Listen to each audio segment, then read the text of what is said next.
No, they don't have to. Just kidding, you don't have to. Want me to get back up? How quick can you get up off of the floor? Yeah.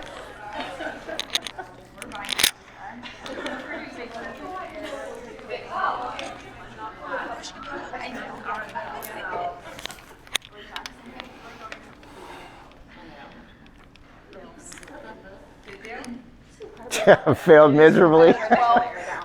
All right. You're going to be my favorite student then. Mine was worse the first time I did it. I did learn things in the laptop that I did. I think mine is about the same, because I definitely forgot about them, especially all the things to put in my car. Well, I'll just do a really quick welcome. Thank you guys for coming today. We're super excited you're here. This is our second class we've done, but if you weren't at the first one, it's okay. We're going to be reviewing some things and learn some new things as well. If you don't know me, I'm Savannah Washko. I'm the co-chair of the Barings Women's Network. Heidi is my co-chair as well. And this is my dad, David Washko, who's going to be teaching us talk today. I'll let him introduce himself, and then my sister, Riley Washko, as well, who I'll let you introduce yourself too, but she's certified. She's definitely certified. So, well, thank you for having me back. I am David Washko. Drop all inhibitions. This is real low key. We're going to be going over a lot of basics. The first 30 minutes or so you'll see is going to be more mindset discussion, and then the last 30 minutes we'll teach some really good basics that are memorable. The ultimate goal is to walk away with 2 things that you've learned, okay? I'm going to tell you what number 1 is going to be. Then you get to come up with number 2, because at the end of class we'll review. The number 1 thing I want you to remember when you leave here is chin up, eyes up. Chin up, eyes up. Chin up for everything works well. Working out in the gym, posture, everything, but chin up is important. If you're sitting in a restaurant and you see somebody staring at you, too often we look down. No, keep your chin up, just change the direction you look. Subconsciously, chin down says I'm open, okay? So chin up, eyes up. If you remember that, you've learned lesson 1, and you get to choose what lesson 2 is, and like I said, we'll review it. I've been doing this for 25 years, coming this January 4th. So I love it. This is a lifestyle for me. It's impacted my family, it's impacted my life, and it thrills me to do stuff like this and to give back. We have a school in Denver. I started 25 years ago because of an incident. I didn't know how to handle myself, even though it's 30 years old, in good physical shape, did not know how to handle the situation. It bothered me all night long. Next day, a mentor of mine, a friend of mine who'd been after me for years, asking me if I wanted to join his martial arts school. I finally said yes after this incident, and after that Tuesday night on January 4th, I've been in love with it ever since. I now train at a school in Denver, North Carolina, or we both do. This school, it's amazing that it's right here in Denver. So the gentleman who brought martial arts, self-defense, to our country in 1948, 1949 is Robert Treyas. That doesn't have to mean a lot to you, but that gentleman brought it from Okinawa. He was in the military, studied over there for years and years, was an incredible martial artist, and he brought it here to our country, and that's where martial arts got its start, from Robert Treyas. My instructor is his student. So the lineage just doesn't get any better, and the fact that it's tucked away in in Denver, North Carolina after 50 years is remarkable. So everything you teach is very authentic, but we are what's called American Freestyle Karate. What we do is we incorporate the best of all different martial arts styles. And as you'll see, I'm going to show you a video here. We will teach you what works. We will watch a video or something, and we will study it, and we will do it 100 to 500 times in our dojo to see if it really does work. Does it depend upon your size, your height, your strength? And so we'll whittle things down as to what really works, and that's what we teach. So what you'll hear today and what you learned today, it doesn't matter your size, strength, it will work and it'll be effective. Let me show you that video real quickly. Sorry, Savannah, I tried to get it up on screen, so I'll just show it to you on here. I got to 10 too late.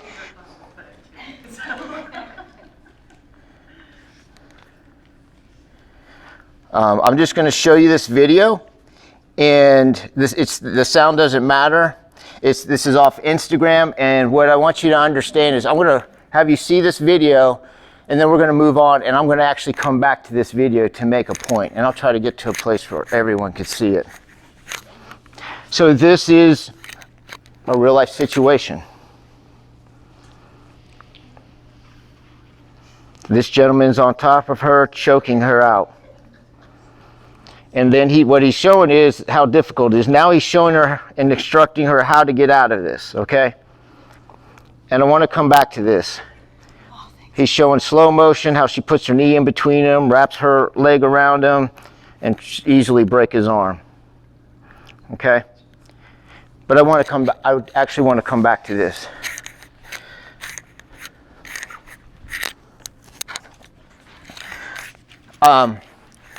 So what we're talking about here today is for real, as you know. I think this month you guys are practicing or talking about home, right? So, true scenario issues, right?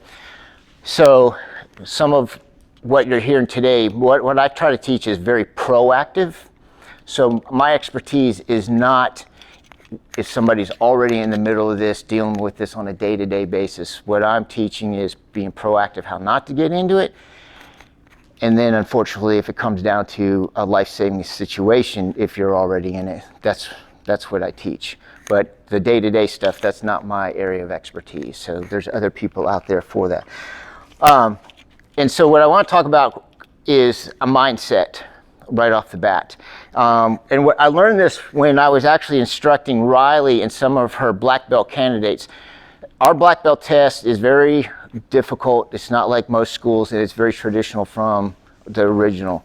Her test was 2 straight days. Mine, as an adult, it's 3 straight days, nonstop. 3 straight days, nonstop, constantly fighting, constantly doing things for 3 straight days. Hers was 2 straight days. And so a year before her 2 straight days, a whole year before, we were preparing them for these 2 straight days, and it's usually out in the woods somewhere. They got to be able to survive and everything, and it's constant 2-on-1, 3-on-1, constantly fighting for a straight hour, nonstop, that kind of stuff. So they earned their belts. But I was teaching them knife disarmament in preparation for this, her and 4 other students. They're aggressive. They'll do arm bars, wrist locks, chokes. I mean, they don't hesitate. But I was trying to teach them how to disarm somebody who has a knife. In the first 5 minutes, I could not, they just were not getting it. And it was blowing my mind away that they were not aggressive in taking the knife away. And it was a real knife. And it finally, just talking about situational awareness, practicing situational awareness, I realized their mindset wasn't right.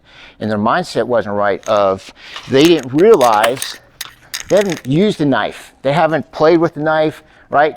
They didn't know you could take your thumb across the blade this way without being cut.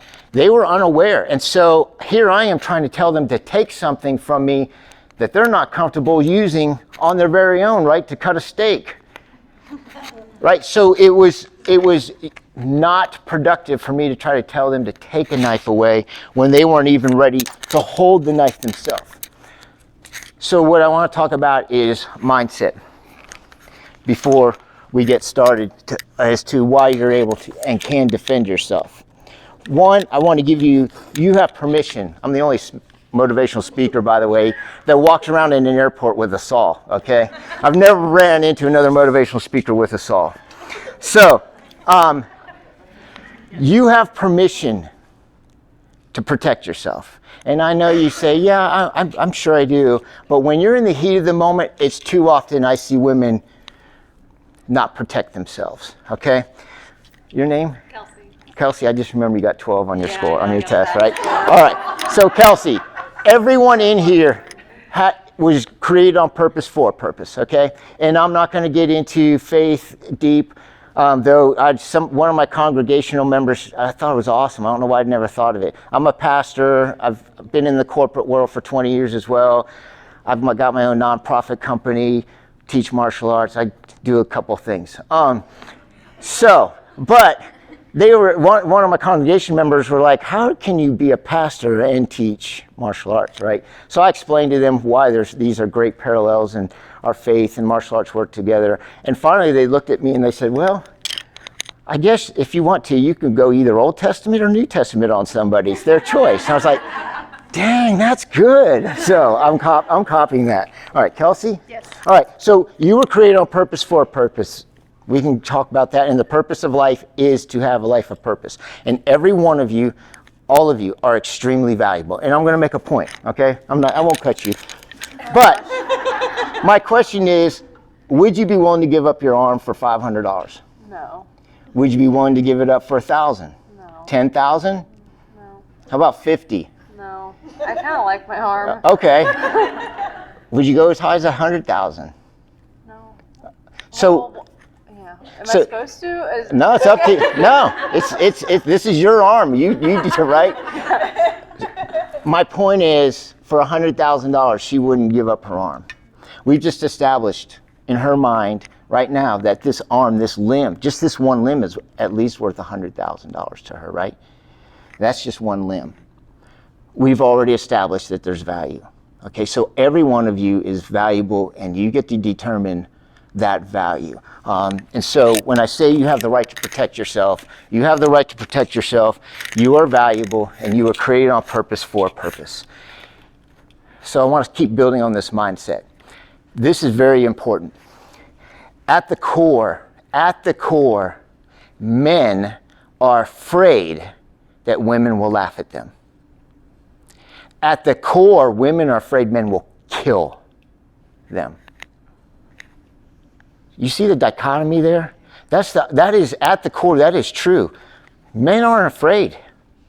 They're just not. But they are literally afraid that women will laugh at them. And to me, that's laughable because women are afraid men will kill them. And that's the truth. Again, you have the right to protect yourself. And I want to start building on this. If you understand that's a man's mindset, okay? That is their mindset. They're not afraid.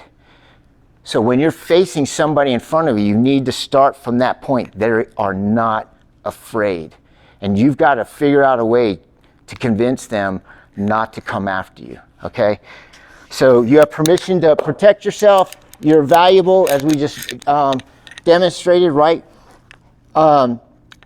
You have intuition. Women have stronger intuition than men. Do not let people degrade you, berate you about your intuition. You need to leverage that intuition. The brain has a primary role, and there's two aspects for the brain. Its only function is two things. One, to create homeostasis, meaning a constant level, constant heart rate, constant temperature, circadian rhythm, right? And the other is to protect yourself, to protect you. That's the brain's two primary functions. And what happens is your brain kicks in. Science shows your brain kicks in 3 seconds to start protecting you. The problem is we start to use judgment and rationalization. That's what we do to start. And I know every one of you've been there to go, oh, you see somebody coming down the street, well, he kind of looks mean, but no, he wouldn't attack me, right? You start to rationalize, you start to make judgment calls, okay? That's your brain going in to after 3 seconds to protect you. And so when I talk about being proactive, it's about responding with instinct, running with your intuition. This is Riley's favorite pet. So this is right here. Tell them who that is. That's Harley. This is Harley, okay? How much does Harley love you? When you go to pet Harley, what does Harley do every single time? He screams, he runs away. Okay? You need to think like a feral cat. Okay? Think like a feral cat.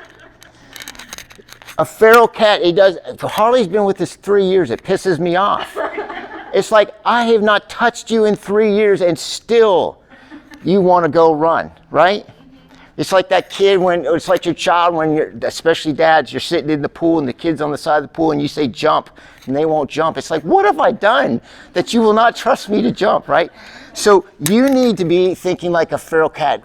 In scenarios like this, you need to, one, have permission. Do you have permission? And two, respond with instinct, okay? Respond with your intuition. Women, it's just the way we're designed. Women think internally, men think externally, right? If some guy does something and says something to me, as a guy, I go, what's his problem? If somebody says something to you, you go, what did I do? Right? You typically will go internal. It's like, what did I do? How did I say something? Women go internal, men go external. It's instinctive, all right? So we're going to talk about a story that I want to share with you, because then we're going to review a little bit of this story to demonstrate the importance of intuition and you running with your intuition. There's also what's called pre-incident indicators, okay? And we'll talk about what a pre-incident indicator is, and you're going to hear and see what's called forced teaming. So I just want to read this story to you. I'll try to read it quickly, but this is a true story. As a matter of fact, it comes out of this book called The Gift of Fear. Gavin DeBecker is what they call the godfather of high asset protection. In other words, anybody who's, president, vice president, officials, CEOs, all these high people, his whole entire career has been spent in his company on protecting these people, doing research and studies. He's one of the people who discovered that your brain starts to respond in 3 seconds or less, okay? He has been part of so many studies on assassinations, what goes into assassination, what's in the mindset of assassination attackers, and it all got started about 40 years ago. But this is a true story that he talks about. It says, he had probably been watching for a while. We aren't sure, but what we do know is that she was not his first victim. That afternoon, in an effort to get all her shopping done in one trip, Kelly had overestimated what she could comfortably carry home. Justifying her decision as she struggled with the heavy bags, she reminded herself that making 2 trips would have meant walking around after dark, and she was too careful about her safety for that. As she climbed the few steps to the apartment building door, she saw that it had left unlatched again. Her neighbors just don't get it, she thought. And though their lack of security annoyed her, this time she was glad to be saved the trouble of getting out the key. She closed the door behind her, pushing it until she heard it latch. She is certain she locked it, which meant he must have already been inside the corridor. Next came the 4 flights of stairs, which she wanted to do in one trip. Near the top of the 3rd landing, one of the bags gave way, tearing open and dispensing cans of cat food. They rolled down the stairs almost playfully, as if they were trying to get away from her. The can in the lead paused at the 2nd floor landing, and Kelly watched it as it literally turned the corner, gained some speed, and began its seemingly mindful hop down the next flight of steps and out of sight. "Got it, I'll bring it up," someone called out. Kelly didn't like that voice. Right from the start, something just sounded wrong to her. But then this friendly-looking young guy came bounding up the steps, collecting cans along the way. He said, "Let me give you a hand." No thanks, I've got it." "You don't look like you've got it. What floor are you going to?" She paused before answering him. "The 4th, but I'm okay, really." He wouldn't hear a word of it. And by this point, he had a collection of cans between his chest and one arm. "I'm going to the 4th floor too," he said, "and I'm late. Not my fault, broken watch, so let's just not stand here. And give me that." He reached out and tugged on one of the heavier bags she was holding. She repeated, "No, really, thanks, but I've got it." Still holding onto the grocery bag, he said, "There's such a thing as being too proud, you know." For a moment, Kelly didn't let go of the bag, but then she did, and the seemingly insignificant exchange between the cordial stranger and the recipient of his courtesy was the signal, to him and to her, that she was willing to trust him. As the bag passed from her control to his, so did she.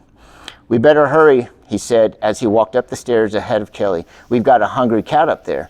Even though he seemed to want nothing more at that moment than to be helpful, she was apprehensive about him, and for no good reason, she thought. He was friendly and gentlemanly, and she felt guilty about her suspicion. She didn't want to be the kind of person who distrusts everybody, so they were next approaching the door to her apartment. That's that internal. Did you know a cat can live for 3 weeks without eating? He asked. I'll tell you how I learned that tidbit. I once forgot I'd promised to feed a cat while a friend of mine was out of town. Kelly was now standing at the door to her apartment, which she just opened. I'll take it from here, she said, hoping he'd hand her the groceries, accept her thanks, and be on his way. Instead, he said, oh no, I didn't come this far to let you have another cat food spill. When she still hesitated to let him in the door, he laughed understandingly. Hey, we can leave the door open like ladies do in the old movies. I'll just put this stuff down and I'll go. I promise. She did let him in, but he did not keep his promise. At this point, as she is telling me the story of the rape and of the whole 3-hour ordeal she suffered, Kelly pauses to weep quietly. She now knows that he killed one of his other victims, stabbed her to death. And the while, since soon after we sat down knee to knee in the small garden outside of my office, Kelly had been holding both my hands.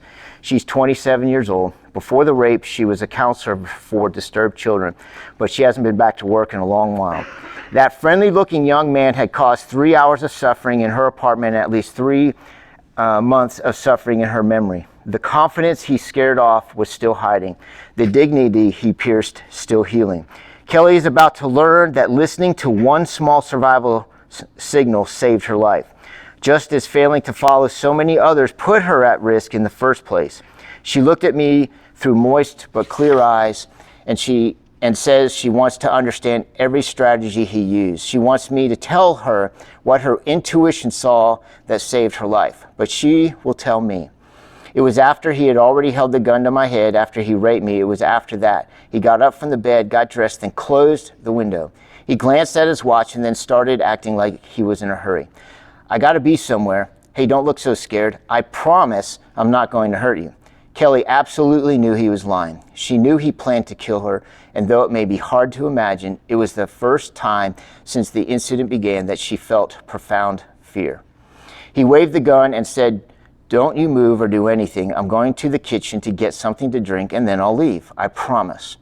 But you stay right here where you are. He had little reason to be concerned that Kelly might disobey his instructions because he had been, from the moment she let go of the bag until this moment, completely under his control. You know I won't move, she assured him.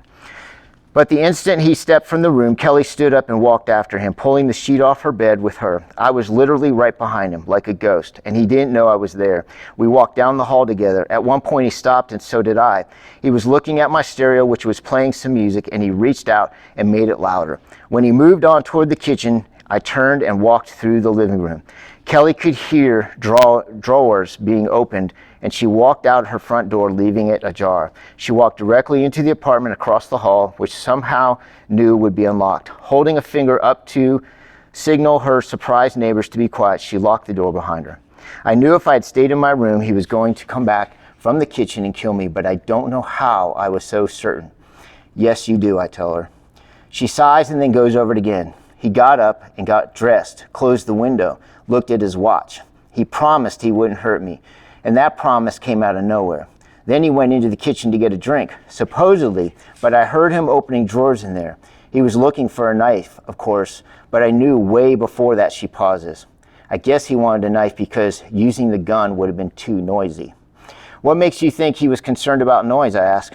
I don't know. She takes a long pause, gazing off past me, looking back at him in the bedroom. Oh, I do know. I get it. Noise was the thing. That's why he closed the window. That's how I knew. Since he was dressed and supposedly leaving, he had no other reason to close her window. It was that subtle signal that warned her. But it wasn't fear that gave her the courage to get up without hesitation and follow close behind the man who intended to kill her. She later described a fear so complete that it replaced every feeling in her body. Like an animal hiding inside her, it opened to its full size and stood up using the muscles in her leg. I had nothing to do with it, she explained. I was a passenger moving down the hallway. There's a lot in there, true story, but her intuition had kicked in early into this story, right? There's what's called pre-incident indicators, things that happen that take place that are true indicators. And then there's teaming, forced teaming. Pre-incident indicator. As she climbed the few steps of the apartment building door, she saw that it had been left unlatched. Again, that's right there. I know we could easily blow by that, but that should have at least alarmed her that there's a latch unlocked, and for her to begin that situational awareness until she got safely into her apartment, right? And it did. Her intuition had already started kicking in. When she heard his voice, her intuition kicked in. She said, let's see, got it, I'll bring it up. Someone called out, Kelly didn't like the voice, right? That's the intuition. Something in that voice told her that this isn't right. And she could have listened. She even said the word no, and she said no to him many times. Listen, if you say no and somebody tries to push back, it instantly means they're trying to control you or the situation, right? That is the one word in the English language. If somebody says it, there's an emphatic meaning. There should not be a secondary type response. Even in the world of sales, if somebody says no, my goal is I don't try to control them or the situation. I may try to offer additional advice, but I usually will do it with a follow-up question. I won't make an emphatic statement. Because if somebody says no, that's an indicator. If somebody doesn't follow through when you say no, there's a control situation going on. And so that's, even with kids, we all have kids. When we say no and they don't agree, we know they're trying to control the situation. That's an easy one, right? So when you use the word no and somebody didn't follow through, that should be a signal to you, okay, there's a control issue going on here. What is it? When he wouldn't hear of it, and by this point he had a collection of the cans between his chest and his arms, that's forced teaming. When he says, hey, we got a cat up there, we don't have a cat, you've got a cat, right? That's a signal. That's forced teaming going on when people start pulling in words like that. So there's a bunch in here of indicators. So through that pre-incident indicators, forced teaming, especially the word no, that should be an instant signal for you. If you say no, I don't care what the situation is. If you say no, there should not be any type of follow-up unless it's a question, somebody asking an open-ended question. That's a sign of respect. That's a sign of somebody believing in you saying no. Your intuition is knowing without knowing why. It's like going from A to Z and not knowing any of the letters in between. That is a gift, okay? Fear is a gift to us. We have destroyed it and turned it into way more than what it is. Intuition, what's so cool about intuition is that it's always right in at least two ways. Every single time, intuition is right. Every single time. It's always responding to something, right? And it's always got your best interest at heart. Just like Harley, our cat, right? He responds every time. He's responding to the indicator. Riley or I coming after him just to pet him, right? He's responding.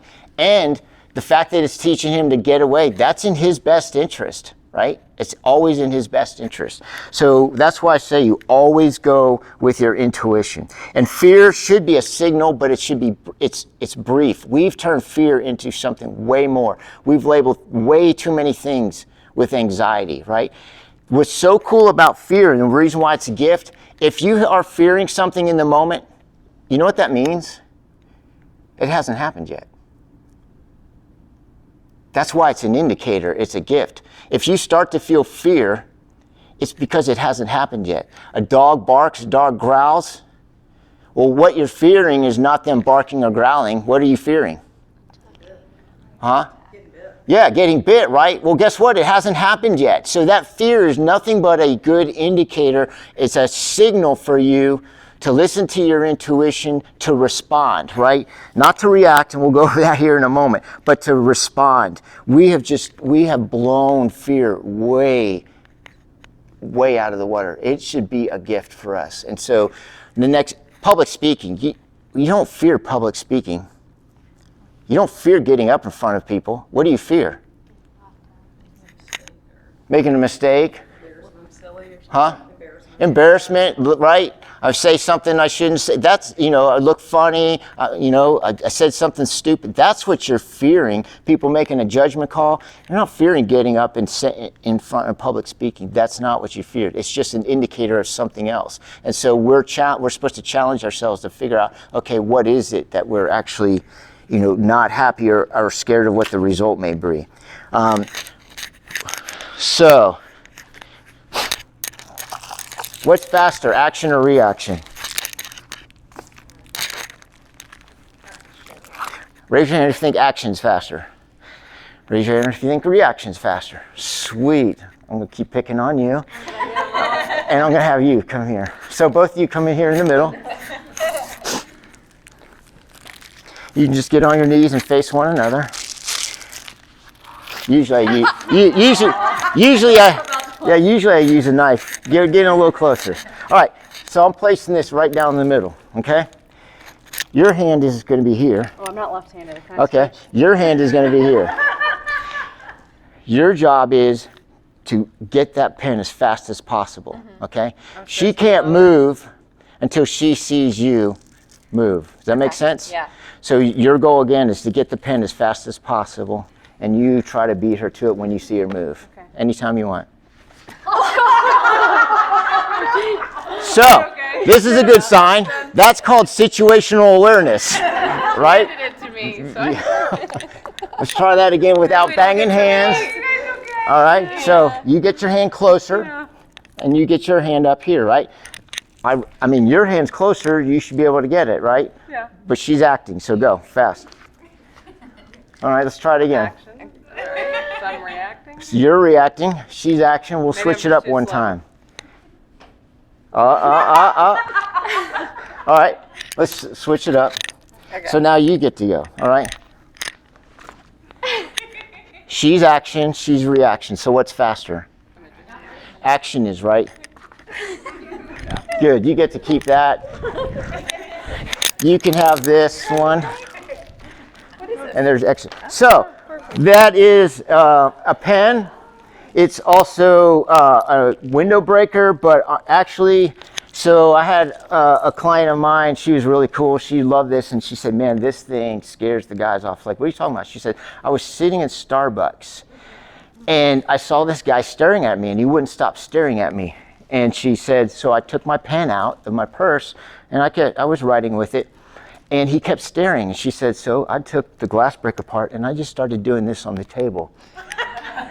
He stopped staring at me. So, anyhow, so it's called a tactical pen. Anyhow, so action is faster than reaction. My point is, being proactive is way better than us being reactionary, right? Way better. So that's why you guys are here, to be proactive, right, versus to be reactive. That's the best way for me to get it across, by showing it physically. All right, so we talked about the word no. The last thing I want to say is that through my experience, in a long time ago, I used to talk about, if you'll stand up. So Riley this is a great keychain. This is how she's supposed to walk around, carry her keys, okay? This is damaging. This will hurt. I told Savannah I wanted to bring a pumpkin in so you guys could just punch it and get a feel for what it's like, but I knew it would cause too much of a mess. So if we do it outside next time. So what they used to teach on this is, if somebody approaches you, to put your hands up, which is good, but they used to teach, say, I don't want any trouble, right? That was supposed to be your signal, or a signal to them, I don't want any trouble, I'm being defensive, right? And if I get in trouble with the law, I could say, hey, I put my hands up, I don't want any trouble. I don't like that, after all my years of training, of her putting her hands up, and if she says, I don't want any trouble, because what did I say men are afraid of? Yeah, that's what they're afraid of, right? So if she tells me she doesn't want any trouble, that's permission in my head. I'm going, what do I have to be afraid of? She's telling me she doesn't want any trouble. What I want everyone to start saying, because it will make a guy think, is put your hands up, because that you need to do, especially if there's cameras around or anything. you get to show the judge in court or whatever, hey, I demonstrated I didn't want any trouble, right? But what I want you to say is, let's de-escalate this, okay? A guy's gonna go, wait a minute, de-escalate? She knows the word de-escalate, right? And when you are, if you do happen to go to court, you told specifically what your intention is. If I say I don't want any trouble, that doesn't say what my intention is. Because if I say I don't want any trouble, like I had a friend over my house Friday because he got in trouble because some guy went and got a baseball bat to come after him, right? And he said, I don't want any trouble. Well, what does that matter if you say I don't want any trouble and then you go get a baseball bat? You're creating trouble. But if you say, let's de-escalate this, your hands are up, you are now protected, cameras, there's probably cameras around somewhere. You've demonstrated what you're trying to do. And we're going to talk about the next physical steps from this. But so from now on, memorize, let's de-escalate this. Not, I don't want any trouble. Let's de-escalate. I have a question. Yeah. Last time you talked about our random question. Yes, that's coming up. Oh, okay, I was gonna say, which would you use? What I use? Well, no, but like if someone comes up to me, would I use the de-escalate or the random? No. So your very first thing when you pick up somebody's inside or angry or whatever, it's let's de-escalate this, because what Savannah's talking about, I want you to memorize a question. That's your go time. We call it touch go. The moment they touch, we go. All right, so before I get to that touch go part, we're going to ask a question. We'll talk about that here in a moment. So this is move number one to just de-escalate the situation, right? And like I said, if a guy hears the word de-escalate, okay, and you see that's still not stopping him, you know it's going to be go time. You know it's going to be go time. Because you just told him, let's de-escalate. That word right there is very intentional, exactly what it means. It also says, I know what I'm talking about, or at least propose that I know what I'm talking about, because nobody uses the word de-escalate, right? Except for maybe a police officer. So that's what you want to say. Let's de-escalate this situation, okay? All right. So, de-escalate the situation. This question that Savannah's talking about,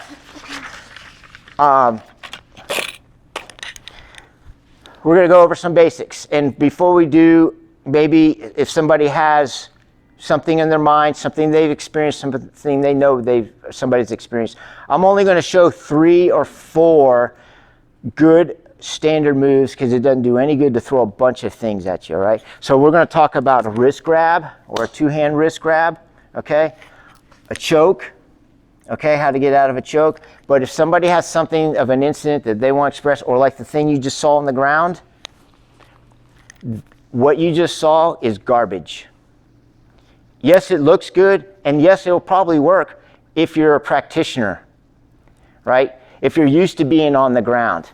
I'm comfortable being on the ground. I'm used to having 2 and 3 people on the ground, on top of me trying to fight me, right? I've been training it. But if you're not used to somebody on top of you and choking you, all you're thinking about is, I can't breathe, okay? So what you just saw is garbage. And many things that we see on TV are garbage. And I'll show you the easiest way. Some of you already know. I heard somebody told my daughter in the elevator, that's how she thinks of her from now on, whenever they see her. So we'll go over wrist grab, which this is called a cross wrist grab, because I'm reaching this way, which is what most people do. It's very rare that they grab on the same side, but what I'll show you works. 2-handed wrist grab works because a guy will try to pull you, and a choke. But if you want to talk about hair, anything like that, we can. So if you happen to, we've gone too far now. This is touch go. It's business time at this point, all right? And we'll pair up. We'll go over this. We'll talk about this. But this is too far already. However, if she senses, let's de-escalate. The hands, I don't care what the situation is, whether they have a gun, whether they have a knife, whether they have nothing in their hand, your hands always go up. 1 is a signal to him, I'm ready to get busy if I have to. 2, I want to de-escalate this. 3, there is a barrier in here so I can respond, not react quickly. If my hands are down here holding a purse or something, and he makes a move, I got to go from here up to here somehow. That's a very valuable split second, okay? Or I got to drop stuff. You know, she, like I said, I would recommend, and I've got one to give away, everyone carry their keys that way.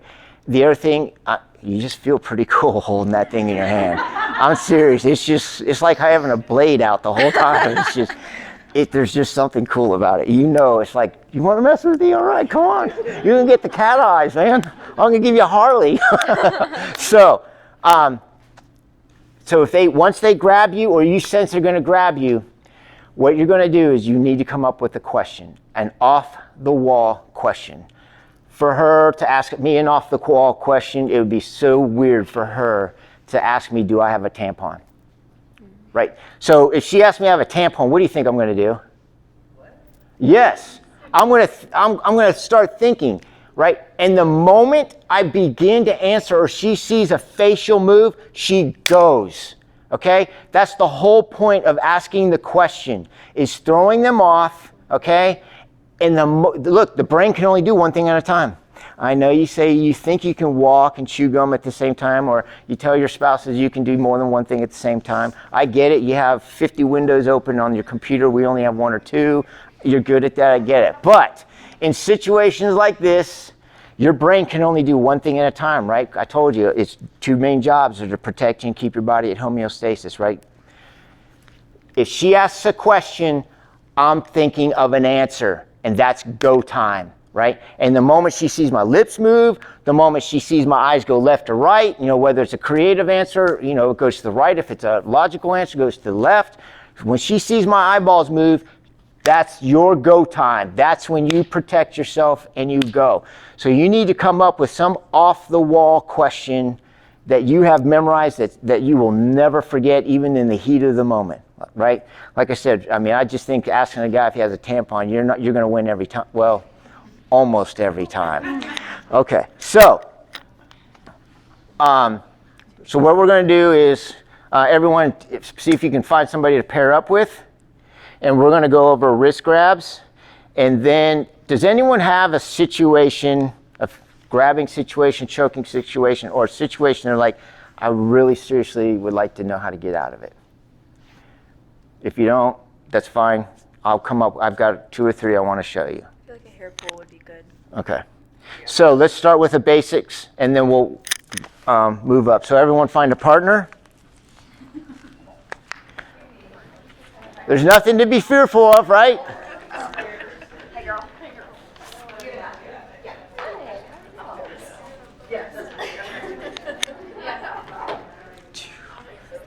Yep, make sure you find a partner. All right, so the first one we're going to go over is a wrist grab, okay? This is just simple body mechanics. It doesn't matter how strong somebody is. The point between the thumb and the finger is the weakest point of the hand, okay? So if she's going to grab my wrist, okay, there's a couple of quick ways to get out of this. From a female's perspective, the best thing to do, and by the way, I didn't even tell you this, from now on, you never stand squared up to somebody unless it's a family member. You never stand this way. You always stand at a 45, always. Because if she gets ready to throw, if she throws a punch, it's very easy to step off to the side. If somebody's going to grab me, it's a simple one-hand step. If I'm squared up, my whole body is wide open to her. So if somebody's talking with you, and like I said, they come up and you're just not comfortable, even when your hands go up, you're at a 45 degree, okay? So you can be responsive if they come at you, okay? So if she grabs my wrist, I'm standing at my 45, I've asked my question, she's thinking. The moment I start to see her think it's time for me to go, I'm going to grab my wrist and simply pull down. Right here is the weakest point. She can't, and it does not matter, even if it's me. Stand at a 45, she can grab her wrist and pull out. I'll hold it super hard, you use all your strength. It's just body mechanics. That's all this move is. Okay, so everyone choose who person A and person B is. Somebody grab a wrist. So now, grab the wrist, grab it fairly hard. Now, if you got nails, be careful. Stand at a 45. Stand at a 45. Grab your own wrist and yank it.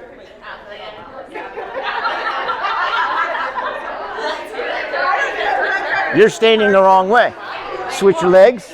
Switch your legs. Now, grab Okay. and pull. Oh, that's See? I guess it's Yep. Okay, now. Yep. Oh my God. Try to hold hard if you can. Good. Are you holding her hard? All right, now. Okay, good. Pull. No, you want to pull that way because your body's that way. Oh, like this? Uh-huh. Because now what happens is She's pulling this. back. What happens is more than likely you're gonna pull on my thumb. I pull. Now guess what? I'm also set up for a secondary move, which we'll talk about. How do we go? Trying. I don't know if it's me or All right. Who's grabbing who? she's grabbing me. She's grabbing you. Okay. So you're gonna grab and pull that direction hard. Oh, that's better. All right. Switch up. no. It could be same side. Okay. Now. Yep. You're gonna go this way because that way it works much smoother for you. You guys get it? Yeah. All right. They got it, Riley? Okay, let's go over two-hand grab real quick. And again, that doesn't matter if it's left, right.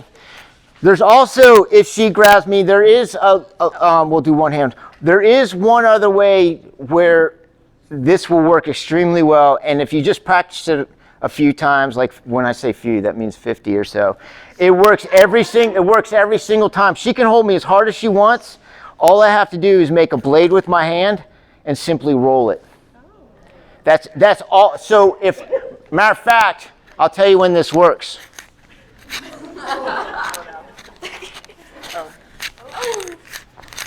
I can't do this move right now. So all I have to do is turn it over. What's nice about this is when she grabs, I can, again, I'm at a 45. As I'm turning this, I can peel it and grab it. Okay? Even if you're not used to doing this, it's again mechanics. When I turn this over, her arm, she can't bend it, okay? And all I have to do is grab her arm to buy myself a split second, and I can kick knee and get out of there, okay? So you can practice that. It's simply making a blade with your hand and rolling it over. Turn it towards your thumb and roll it. You guys go ahead and try it now with the same person. Grab. So now make a blade and just turn hard. See? Oh. Yeah. Wait. All right, so, yep. Nope, make a blade. Yep. Like this. Grab her. Just make a blade and roll this. Keep your hand same level. And now just turn. Yeah. You don't have to turn it. You just blade it over. Okay. Yeah, here. No, you don't even have to turn this over. All I got to do is this. I want the top of my hand to stay up the whole time. Okay. So you grab her. Now keep your hand up, make a blade, and keep your just part up the whole time. Just turn it over on her. Good. All right. So this. Now all you have to do is this. Look. See how your hand stays? The knuckles stay up. Her hand turns over. All right. So. This way or this way? So always, she's got you grab. Always turn towards your thumb. But you want to always keep your knuckles up. So turn, and now go in. Look. See how, yeah, it hurts. It hurts. See how simple that is?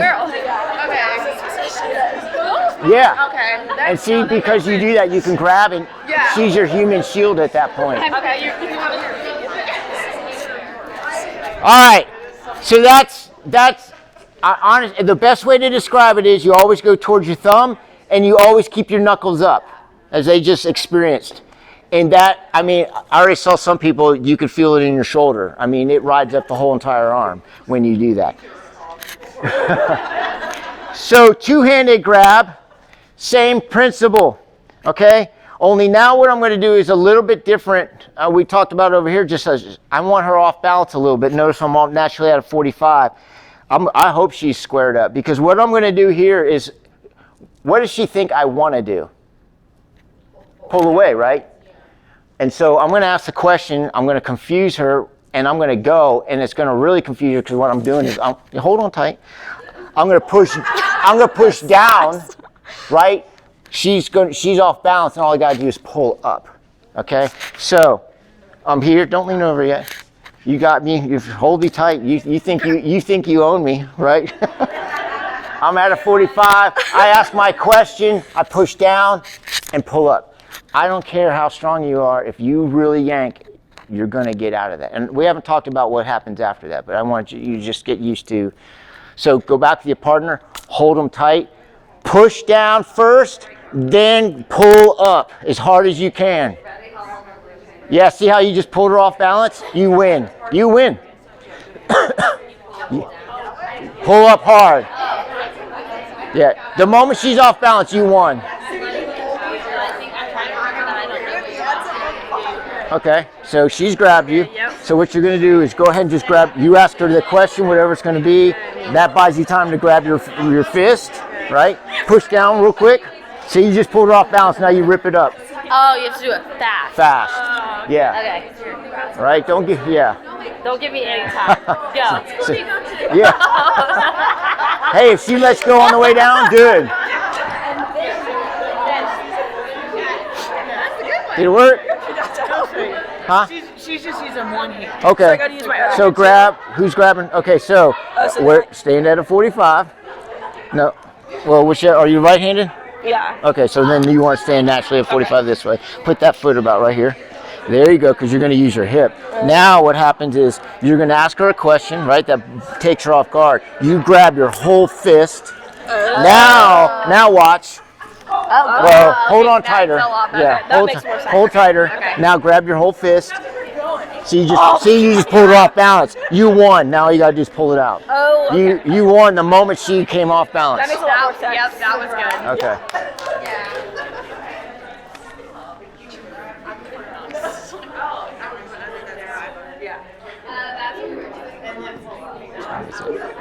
She's finally holding on.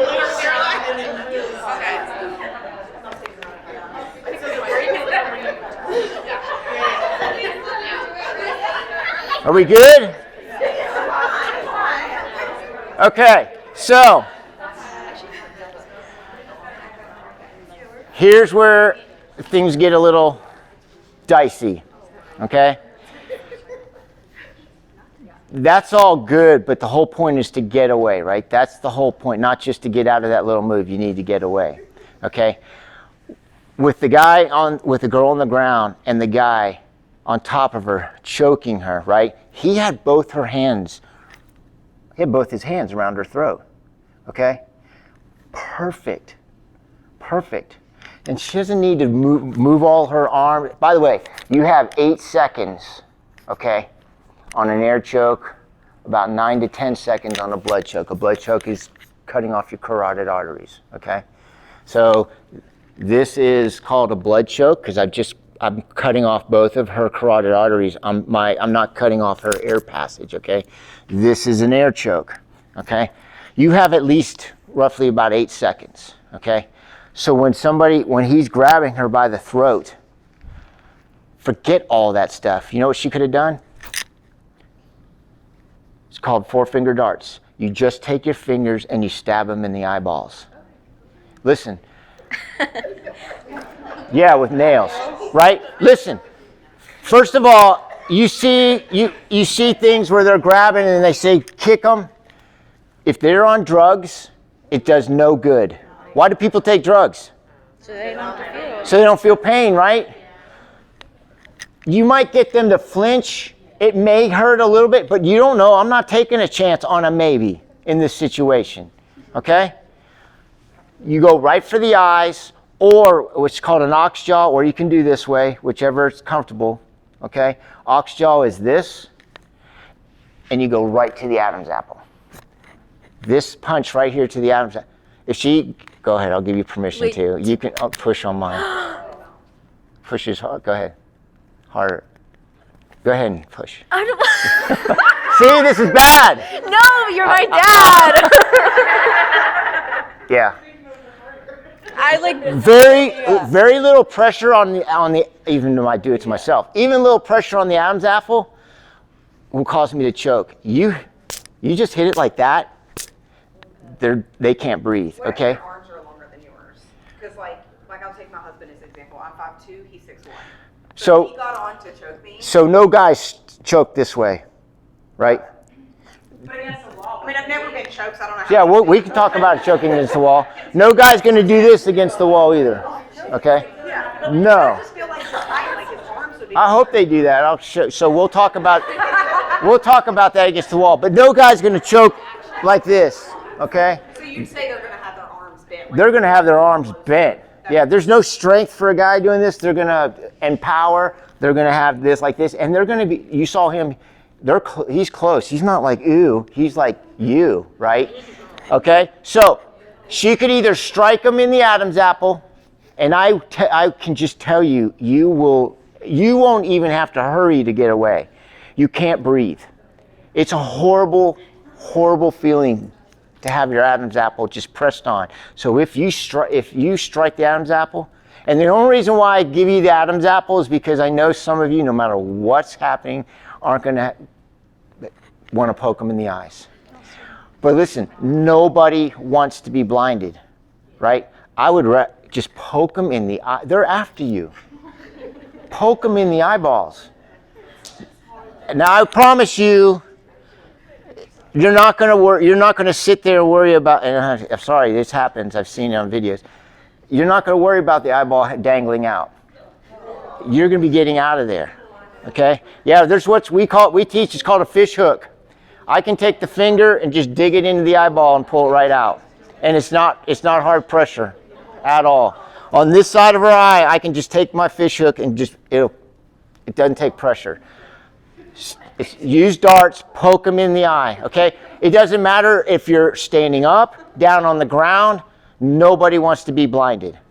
Nobody wants to be blinded. And good news is it works every time, right? You hit them in the eyes, right? Nobody likes going to the eye doctor and having their eyes played with, right? So you have the eyes. We call that a soft target. You have the Adam's apple. Go home. If you have a husband, say, hey, can I see where your Adam's apple is? Give it a shot, okay? Just press on it and see how he chokes, okay? It works. Heidi talked about against the wall. So if she's got me in a chokehold against the wall, I got 8 to 10 seconds, okay, against the wall.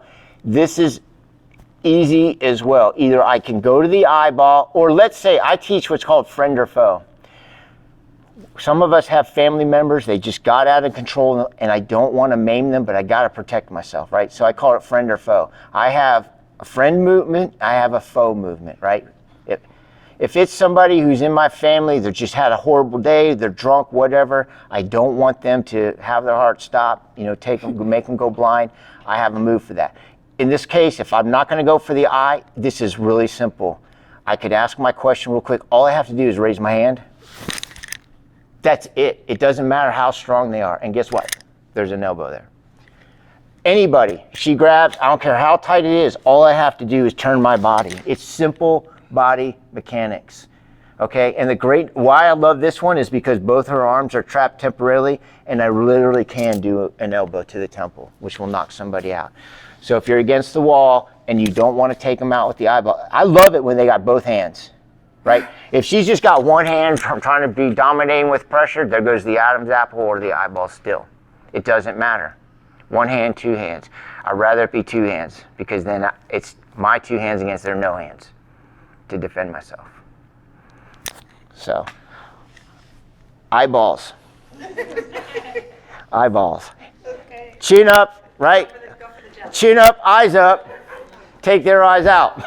All right. So I showed you a wrist lock, or a wrist, how to get out of wrist, single hand, double hand, right? If somebody's got you choking, we know to go for the eyes, whatever. Even if it's this, still go to the eyes, right? If it's a faux, beautiful. And I love the fact that she's crossed, right? It's not the same side, because right now she's got a free hand, and most people do grab cross. That's beautiful, because now she just used her dominant arm, took it out of the way,